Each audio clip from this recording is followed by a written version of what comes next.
Pada kesempatan ini, kita akan melihat bagaimana serunya game antara Samsan Clan melawan Edis Gurel di Praha International Chess Festival 2025. Samsan Clan memulai dengan D4 dan Edis Gurel menjawab D5. Kuda F3, kuda F6, gajah F4. Setelah itu E6. Dijawab dengan pion E3, lalu gajah diadu. Kemudian kuda ke petak E5. Permainan berlanjut, hitam rokade. Kuda keluar ke petak D2, setelah itu C5. Samsan Clan merespon dengan C3, memperkuat pion-pionnya. Selanjutnya, pion C4.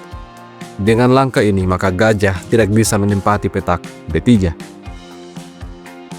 Samsan Clan kemudian mengambil inisiatif menyerang lewat sayap raja. Dia mendorong pion H4. Setelah kuda ke petak C6, H5, menteri K7, dan H6. Langkah ini sedikit mengandung trik. Apabila kuda makan kuda, maka pion makan kuda menyerang gajah. Meskipun gajah makan gajah, pion akan makan pion menyerang benteng. Hitam punya dua pilihan.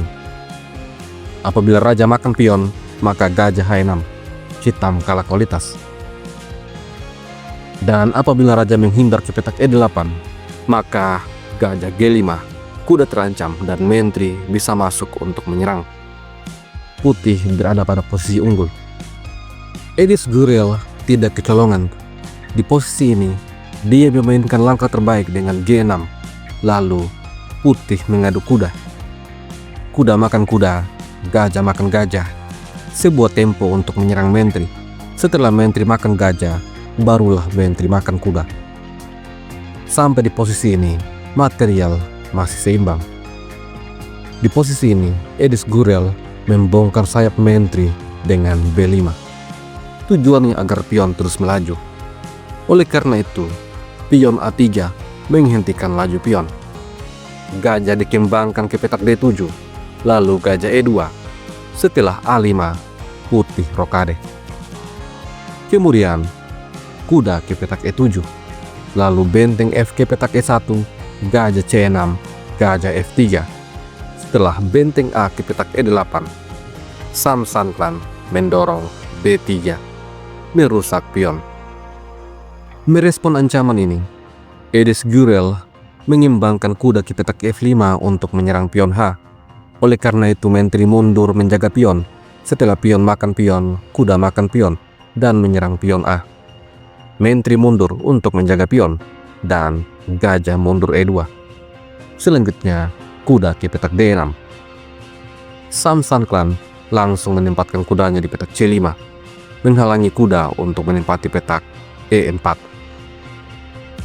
Di posisi ini, Edis Gurel menempatkan menterinya di petak E7.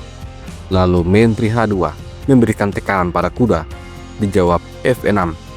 Sepertinya Gurel ingin mendorong pion.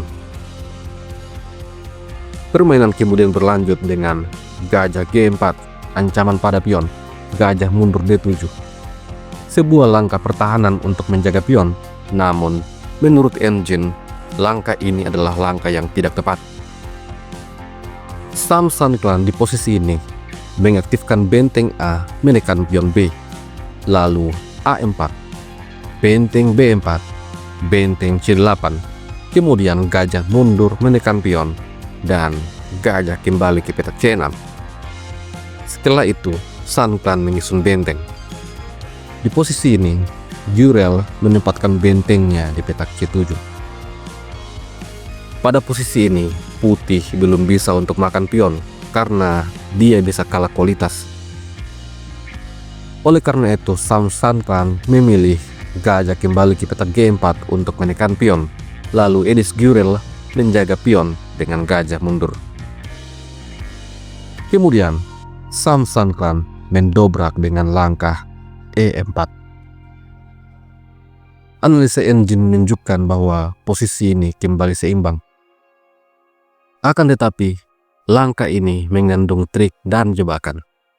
Apabila kuda makan pion, maka hitam akan kehilangan benteng. Dan apabila pion makan pion, maka kuda makan pion. Setelah langkah terbaik E5, kuda makan kuda, mentri makan kuda, dan pion makan pion, mentri terancam. Mentri makan pion, mentri makan mentri. Setelah pion makan mentri, gajah makan gajah, benteng makan gajah. Menurut engine, posisi ini adalah keunggulan untuk putih. Edis Gurel pada posisi ini berhasil menemukan langkah terbaik, pertukaran pengorbanan benteng makan kuda. Setelah pion makan benteng, kuda makan pion, menyerang dua pion putih yang lain. San Clan di posisi ini memainkan langkah yang tepat. Dia juga memainkan pertukaran pengorbanan benteng makan kuda. Tentu saja pion makan benteng. Posisi ini seimbang menurut engine. Permainan kemudian berlanjut dengan mentri C7 memberikan pinning pada gajah. Langkah terbaik di posisi ini adalah benteng menyerang mentri. Namun Edis Gurel membuat kesalahan karena dia menyerang gajah. Posisi ini membuat putih langsung betul-betul unggul.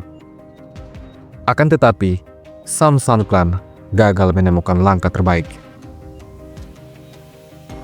Di posisi ini, langkah terbaik untuk putih adalah benteng D1, menyerang gajah bersama dengan mentri.